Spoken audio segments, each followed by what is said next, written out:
इस क्वार्टर में कुछ वीक अर्निंग्स आएंगी इंडिया इंक की तरफ से, क्योंकि जो लास्ट क्वार्टर Q4 के एंड में 24 मार्च से लॉकडाउन की शुरुआत हुई थी, उस लॉकडाउन का, उस पैंडेमिक का असली असर आपको इस Q1 के नतीजों में देखने को मिलेगा। तो एक वॉश आउट क्वार्टर हो सकता है। हम सबको पता है अप्रैल में ज्यादातर इंडस्ट्रीज की, ज्यादातर कंपनीज की सेल्स ठप थी।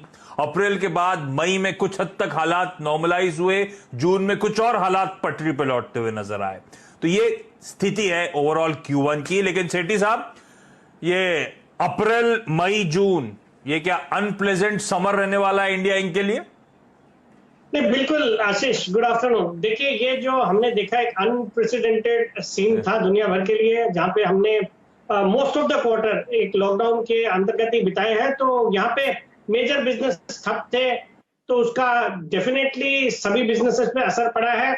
और इनके जो, अगर आप रिजल्ट्स को, इस तिमाही के नतीजे को अगर पिछले साल की इसी तिमाही से कंपेयर करेंगे तो डेफिनेटली काफी खराब रहने वाले हैं।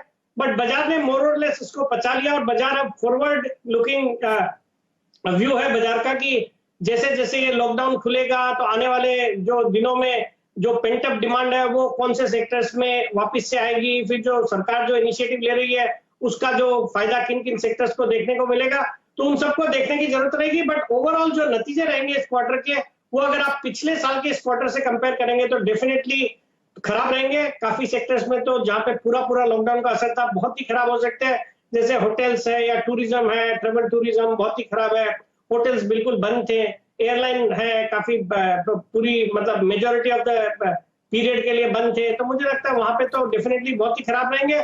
और कुछ कुछ सेक्टर्स रहेंगे जहां पे इतना फर्क नहीं पड़ा, जैसे आपके FMCG है या फार्मा है या बैंकिंग है। मुझे लगता है वहां पे डेफिनेटली अपॉर्चुनिटीज रहेंगी। तो इस लिहाज से इस पूरे क्वार्टर के नतीजों को रीड करना होगा या देखना पड़ेगा।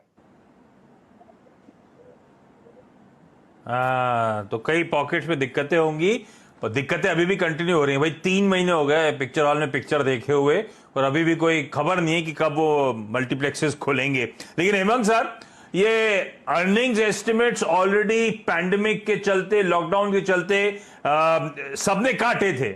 लेकिन दिक्कत यह है, जैसे सेठी साहब कर रहे हैं, आगे के आउटलुक पे फोकस होगा, पर वो पैंडेमिक का, वो कोरोना वायरस का असर तो अभी भी देखने को मिल रहा है। अभी भी डिस्ट्रप्शंस कंटिन्यू होते हुए, अभी वो चिंताएं लिंगर करती हुई। तो जो कट हुए थे उसके बाद अभी भी डर है क्या कि फर्दर एस्टिमेट्स में कट लाइकली है? ऐसा हो सकता है क्या? देखिए, जो मार्केट के पॉइंट ऑफ व्यू से अगर हम देखें तो एक तो सिर्फ 3 स्टेट्स है जहां पे कि ये जो पैंडेमिक का असर है वो काफी ज्यादा है। बाकी के जो सारे स्टेट्स और जो स्मॉलर टाउन्स और विलेजेस है वहां पे ज्यादा असर नहीं है। दूसरा ये है कि अगर आप देखें तो जून महीने के अंदर हमने काफी सारी कंपनी के साथ बात की, और वहां पे एक चीज क्लियरली उभर के आ रही है कि जो परिस्थिति अप्रैल में थी और मई में थी उसके मुकाबले जून में काफी हद तक इम्प्रूवमेंट है। और ये अक्रॉस सेक्टर्स है, whether it is banks, automobile, consumer companies and you name it. तो मार्केट ये आज मान के चल रहा है कि अगर आगे जाके सिचुएशन जो है वो इम्प्रूव अगर हो जाती है और धीरे धीरे जो परिस्थिति है उसमें मैनेजमेंट की तरफ से अच्छा गाइडेंस मिलेगा, तो वो ध्यान में रख के अभी मार्केट एक एंटिसिपेटेड रिकवरी का प्राइस अभी डिस्काउंट कर रहा है, ऐसा मेरा समझना है। तो अब सवाल फिर कि Q1 में वीक अर्निंग्स ग्रोथ रहने वाली है ना, हाई, और दिक्कत ये होगी दूसरी तरफ बाजार में जिस तरह की रैली आ रही है, बड़े हाई वैल्यूएशंस वापस स्टॉक्स के देखने को मिल रहे हैं। क्या डर कि फंडामेंटल्स अब उन स्टॉक वैल्यूएशन से कैचअप नहीं कर पाएंगे?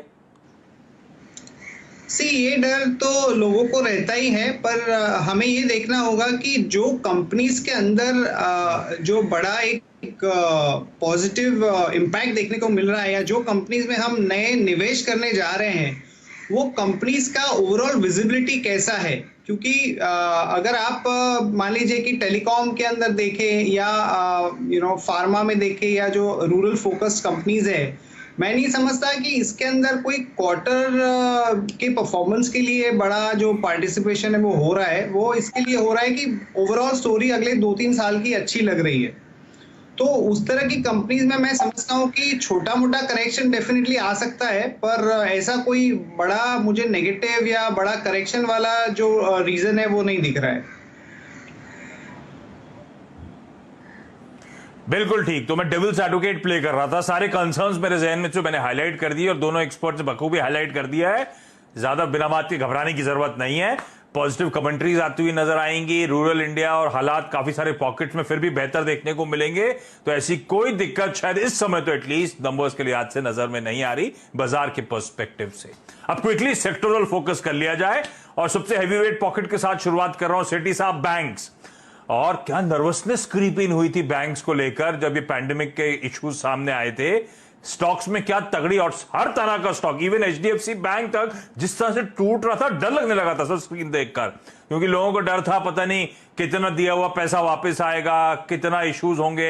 मोरेटोरियम बुक को लेकर कंसर्न्स थे कि जब तक मोरेटोरियम होगा तब तक तो सब बचा रहेगा, उसके बाद गंदगी सारी सामने आ जाएगी। और अब देखिए किस तरह की Q1 के अपडेट्स आ रहे हैं। धीरे धीरे करके स्ट्रीट का हौसला बढ़ रहा है कि नहीं साहब, जितना डर लगा था उतना डरने की तो जरूरत है ही नहीं। कैसे देख रहे हैं आप इस बार बैंक नंबर्स, और आप स्पेसिफिकली कहां पे नजर रखेंगे?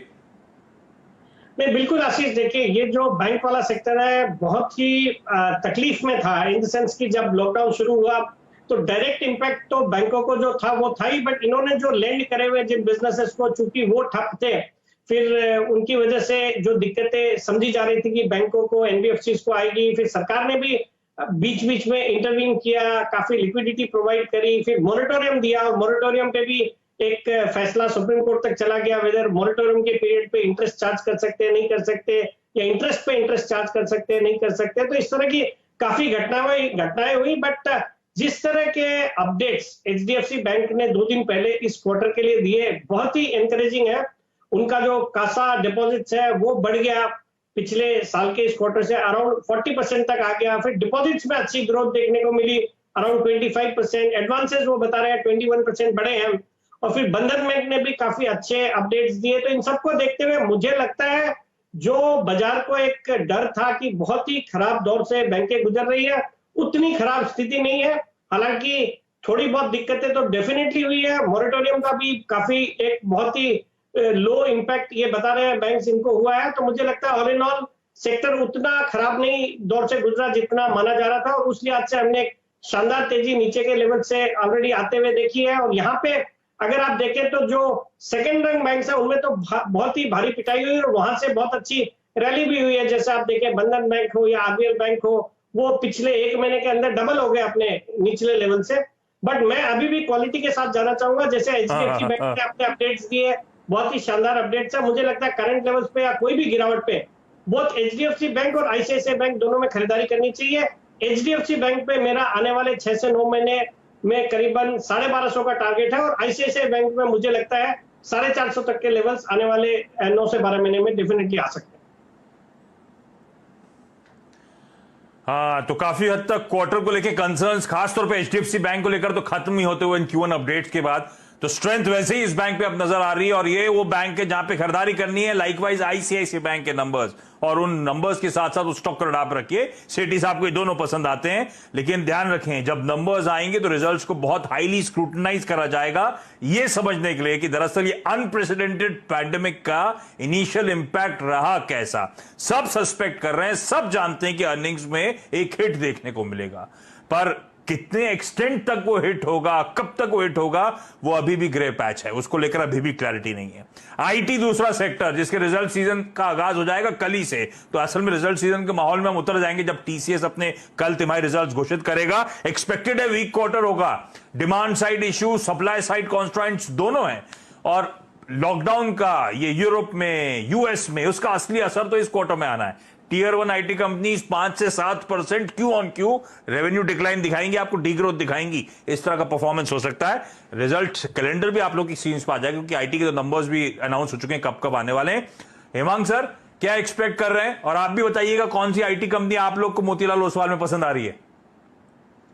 देखिए आईटी के नंबर्स जैसा आपने बताया कि थोड़ा ये क्वार्टर रेवेन्यू वाइज 4 to 5% का डिक्लाइन कांस्टेंट करेंसी में हम लोग देख रहे हैं, और जो मार्जिन है उसमें 30 to 50 बेसिस पॉइंट्स का प्रेशर आएगा।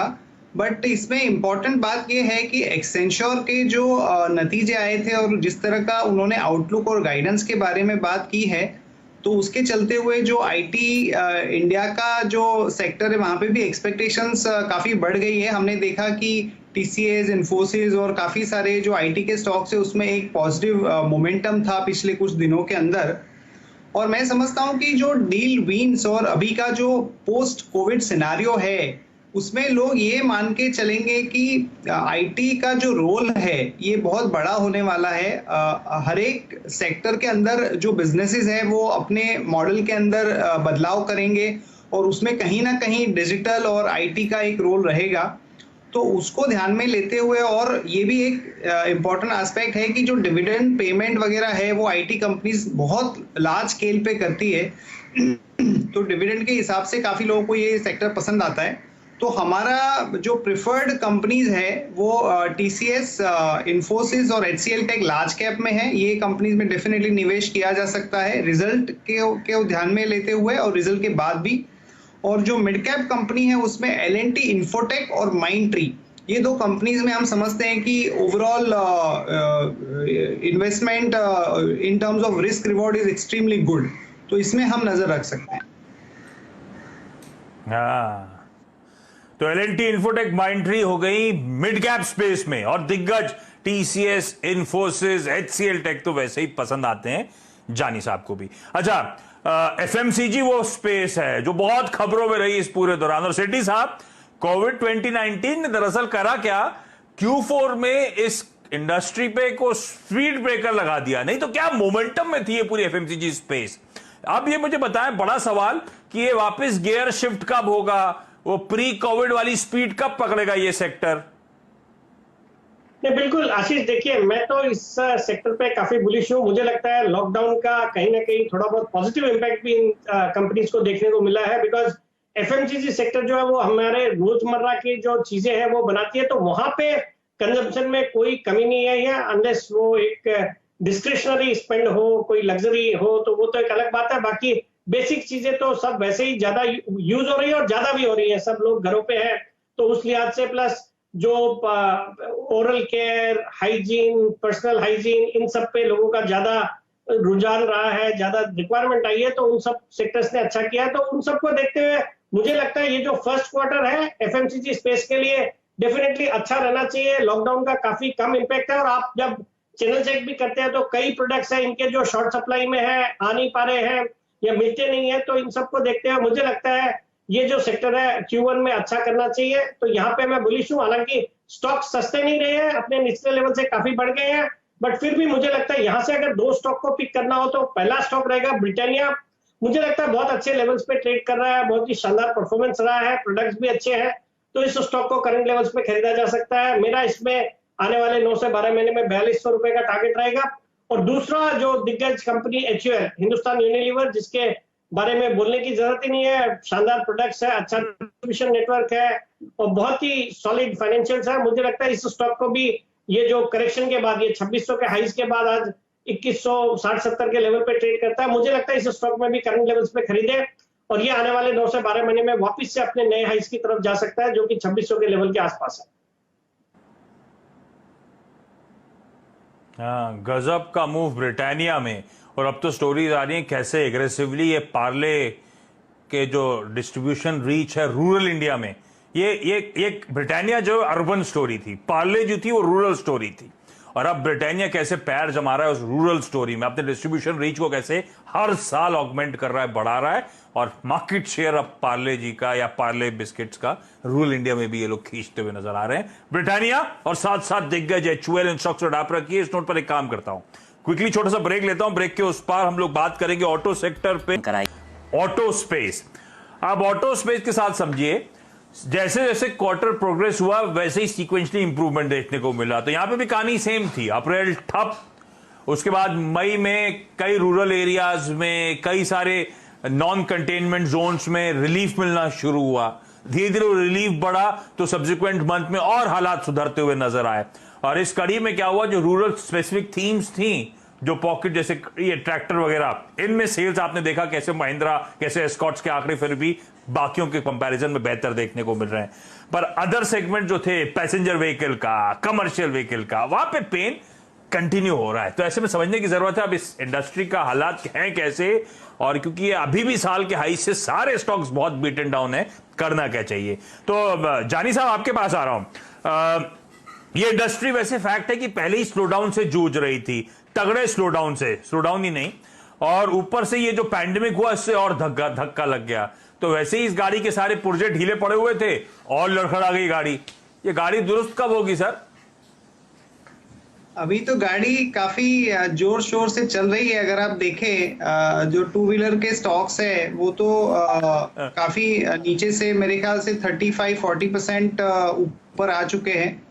और मोर इम्पोर्टेंटली जैसा आपने जिक्र किया कि जो जून महीने के जो नंबर्स थे, अगर आप टू व्हीलर्स के देखें, हीरो मोटर, आइशर दोनों के काफी अच्छे थे, टीवीएस के भी अच्छे थे।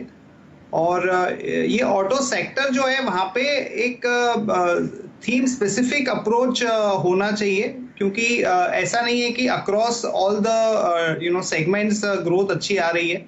सो टू व्हीलर में मैं समझता हूँ कि रूरल प्रेजेंस होने के कारण और ओवरऑल लोगों की जो एक डिजायर होगी टू व्हीलर को ओन करने की, उसके चलते हुए काफी अच्छी ग्रोथ देखने को मिलेगी। तो हीरो मोटर और आइशर ये दोनों हमारे फेवरेट स्टॉक है, इसमें डेफिनेटली निवेश किया जा सकता है। महिंद्रा ट्रैक्टर की वजह से और ओवरऑल जो पोजीशनिंग है कंपनी की रूरल फोकस्ड, उसमें एक अच्छा स्कीम में फिट हो रहा है। नया मैनेजमेंट ने भी काफी अच्छी बातें की हैं कैपिटल एलोकेशन को लेके, विच इज पॉजिटिव। और मैं समझता हूं कि जो कमर्शियल व्हीकल है वहां पे थोड़ा सा अभी भी क्लैरिटी नहीं है किस तरह का ग्रोथ आएगा, किस तरह के डायनेमिक्स हैं। तो कमर्शियल व्हीकल में मैं समझता हूं कि थोड़ी सी दूरी बनानी चाहिए। बट ओवरऑल मैं समझता हूं कि क्योंकि रनअप ऑलरेडी हो चुका है, तो इसको थोड़ा सा स्टेडी वे में एक्यूमुलेट करने का अप्रोच होना चाहिए, बजाय इसके कि इसको चेस करें। तो ठीक है, चेज ना करें, स्टॉक्स को एक्यूमुलेट करते चलें, कमजोरी में बाय ऑन डिप्स की स्ट्रैटेजी दरअसल लेके चलें। तो ऐसा नहीं है कि बहुत जर्जर गाड़ी है, गाड़ियां भाग रही हैं जैसे हेमंत सर कह रहे हैं, और यहां से भी आउटलुक कई सारी स्टॉक्स के लिए आज से पॉजिटिव है। और नाम आप लोग की स्क्रीन पर आएंगे, लिखते चलिएगा, क्योंकि अब बहुत सारे स्टॉक्स चले आ रहे हैं। अभी तक लिख रहा था मैं शायद इन्हें रिविजिट नहीं कर पाऊं शो के एंड में। सेठी सर, फार्मास्यूटिकल पैक, इसके दिन तो वैसे ही बदल रहे हैं। अच्छा, लॉकडाउन के फेज में दवाएं आई डाउट बहुत ज्यादा असर पड़ा होगा जिनको जो दवाएं लेनी थी। मेडिकल स्टोर्स तो खैर इस पूरे लॉकडाउन में डे 1 से खुले रहे हैं, और तो वो उसका कोई ज्यादा असर ना हुआ होगा। लेकिन जो पैंडेमिक का असल असर हुआ कि सबको बता दिया कि एक वायरस कैसे ग्लोबल स्टैंड स्टिल ला सकता है, ग्लोबली लॉकडाउन के फेज में ले जा सकता है, जो तो किसी ने सोचा तक नहीं था वो हो गया। अब उसके होने से क्या हुआ, सबको इस सेक्टर की अहमियत समझ में आने लगी है, इसीलिए लोग बड़े बुलिश हो रहे हैं। तो वो तो खैर सेठी साहब सेंटिमेंट्स हैं, फंडामेंटल्स कैसे हैं, Q1 का परफॉर्मेंस कैसा रहेगा, और कौन सा स्टॉक आपके रडार पर है? नहीं, बिल्कुल आशीष, देखिए ये जो सेक्टर है डेफिनेटली सबसे लीस्ट इंपैक्टेड सेक्टर है। जैसे आपने सही बताया, पूरे लॉकडाउन के दौरान एक भी दिन जो केमिस्ट की शॉप्स है वो सब कुछ बंद नहीं हुई, और लोगों ने भी ऐसा समझ के कि घर से बाहर जाना मिलेगा नहीं मिलेगा, जो भी रेगुलर रिक्वायरमेंट की दवाइयां होती है, जैसे जिसको डायबिटीज है, बीपी है, तो उन्होंने स्टॉक भी किया, तो उसका भी एक फायदा या सेल्स उसके कारण भी बढ़नी चाहिए। और मुझे लगता है ये जो सेक्टर है काफी अच्छा किया है और इस क्वार्टर में, और हमने देखा भी है निचले लेवल से सभी स्टॉक्स में ऑलमोस्ट डबल से हो गए हैं, क्वालिटी स्टॉक सब डबल हो गए हैं, और बाकी भी दूसरे रंग के स्टॉक्स भी एक अच्छी तेजी सब में हुई है। तो अब यहाँ पे इन लेवल्स पे आके मुझे लगता है थोड़ा बहुत कंसोलिडेट कर सकते हैं या थोड़ी बहुत गिरावट आ सकती है। तो थोड़ा क्वेश्चन एडवाइस करूंगा कि ऑलरेडी तेजी अच्छी खासी बन चुकी है, बट फिर भी कुछ दो स्टॉक जो मुझे पसंद आते हैं करंट लेवल्स पे भी, जहां पे अच्छी ग्रोथ अपॉर्चुनिटीज नजर आ रही है, उनमें पहला स्टॉक रहेगा बायोकॉन का, जो कि बायोसिमिलर्स और डायबिटीज के स्पेस में एक दिग्गज कंपनी है, शानदार फंडामेंटल्स है। मुझे लगता है ये कंपनी करंट लेवल से भी अच्छा कर सकती है, तो इसमें खरीदारी करने की सलाह रहेगी। और मेरा इसमें भी 9 से 12 महीने में 500 रुपए का टारगेट रहेगा। और जो दूसरा स्टॉक है वो रहेगा जुबिलेंट लाइफ साइंसेस। ये स्टॉक पहले तो शुरू में लॉकडाउन के दौरान तो कुछ दिनों तक इनके प्लांट बंद रहे थे, बिकॉज इनके बेंगलोर प्लांट में कोई कंसाइनमेंट आया था चाइना से और उसमें कुछ उसके कारण से जो स्टोर कीपर था उनको कोरोना इंपैक्ट हुआ था, तो उसके वजह से बंद थे। बट उसके बाद ये खुला और उसके बाद हमने स्टॉक में जबरदस्त तेजी देखी। फंडामेंटल्स बहुत ही अच्छे हैं और रिसेंटली बाजार के दिग्गज निवेशक राकेश झुनझुनवाला जी ने भी इस क्वार्टर में इसमें हिस्सेदारी बढ़ाई है और वैल्यूएशन के लिहाज से compare to other pharma stocks काफी सस्ते वैल्यूएशन पे स्टॉक ट्रेड करता है। तो मैं इस स्टॉक पे बुलिश हूँ।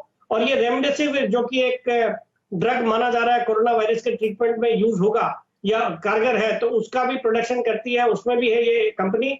मुझे लगता है करंट लेवल्स पे इस स्टॉक को खरीदा जा सकता है। मेरा इसमें 9 से 12 महीने का लक्ष्य रहेगा 850 रुपए। बड़ा क्लोजली ट्रैक करते हैं सेठी साहब फार्मा को। सेठी साहब, तो वो 15 अगस्त को वो आ रही है क्या, वैक्सीन आ रही है क्या? इंडिपेंडेंस मिलने वाली है क्या हमें कोरोना वायरस से? नहीं, ये भी गजब ही हो गया। डेडलाइन पहले तय हो गई, वैक्सीन का कुछ पता नहीं है, मुझे समझ ही नहीं आया। बट इतना आसान नहीं होगा, दुनिया भर की सब बड़ी बड़ी कंपनियां लगी हुई है, तो मुझे इतना कॉन्फिडेंस नहीं है कि 15 अगस्त तक कोई वैक्सीन हमारी जो भारतीय कोई कंपनी लॉन्च कर पाएगी या सक्सेसफुल होगी। नहीं, कॉन्फिडेंस भी नहीं है और मुझे लगता है अब कॉन्फिडेंस भी नहीं, और मुझे लगता है आ गई तो हम लोगों को लगाने में भी लगवाने में भी डर लगेगा। तो अच्छा है कि थोड़ा प्रोसेस थोड़ा ठीक से चला जाए, ह्यूमन ट्रायल का फेज ढंग से निकले। लेकिन चलिए, आप दोनों का बहुत बहुत धन्यवाद। आज वक्त निकालने के लिए समय खत्म हो चुका है। तो ये था वो Q1 का बही खाता। रिजल्ट सीजन का आगाज कल से होने जा रहा है और उससे पहले सीएनबीसी आवाज की एक खास पेशकश थी, एक आपको हेड्स अप देने के लिए कि कैसे नंबर्स एक्सपेक्ट किए जाए। नमस्कार।